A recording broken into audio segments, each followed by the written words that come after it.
Hi friends, வாங்க பார்க்கலாம். இந்த வாட்டி நல்லா ஹெவியாக புயலுக்கு மழை தூறிக்கிட்டே இருக்குது. அதுக்கு பன்னீர் டிக்கா செய்யலான்னு சொல்லிட்டு கிட்ஸோடு சேர்ந்து பிளான் பண்ணியிருக்கோம். வாங்க நீங்களும் எங்களோட சேர்ந்து என்ஜாய் பண்ணுங்கள்.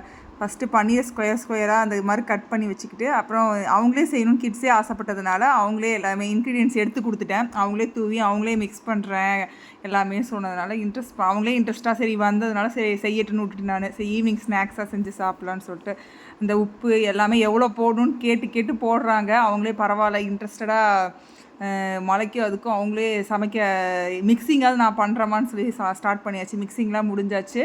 இப்போ எல்லாம் கரெக்டாக கோட் பண்ணி கரெக்டாக எல்லாத்தையும் பிளேட்டில் செப்பரேட்டாக எடுத்து வச்சு நீட்டாக வச்சு, ஏன்னா அப்போ தான் ஃப்ரை பண்ண ஈஸியாக இருக்கும். குக் வித் கோமாளியில் எப்படி நம்ம ராஜமாதா ஸ்பைஸியாக ஜூஸியாக ஒரு பன்னீர் டிக்கா செஞ்சு சூப்பராக அசத்தாங்க, நம்மளும் அசத்தலாம் வாங்க.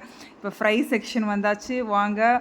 ஃப்ரை போட்டு நல்லா ஃப்ரை பண்ணி சூப்பராக டெலிஷியஸாக ரெடி ஆகிடுச்சு. மழைக்கும் அதுக்கும் சூப்பராக அப்படியே இப்போ பாருங்களேன் பிரித்து காட்டுவாங்க. சூப்பராக ஜூஸியாக, வெளியே கிறிஸ்பியாகவும் உள்ளே ஜூஸியாகவும் சூப்பராக இருக்குது. நீங்களும் ட்ரை பண்ணுங்கள் பன்னீர் டிக்கா. பன்னீர் பிடிக்காதவங்க கூட சூப்பராக சாப்பிடுவாங்க. இந்த மாதிரி ஃப்ரை பண்ணிங்கன்னா வெளியே நல்லா எம்மியாகவும் இருக்கும், சூப்பராக இருக்கும். தேங்க்யூ, பாய்.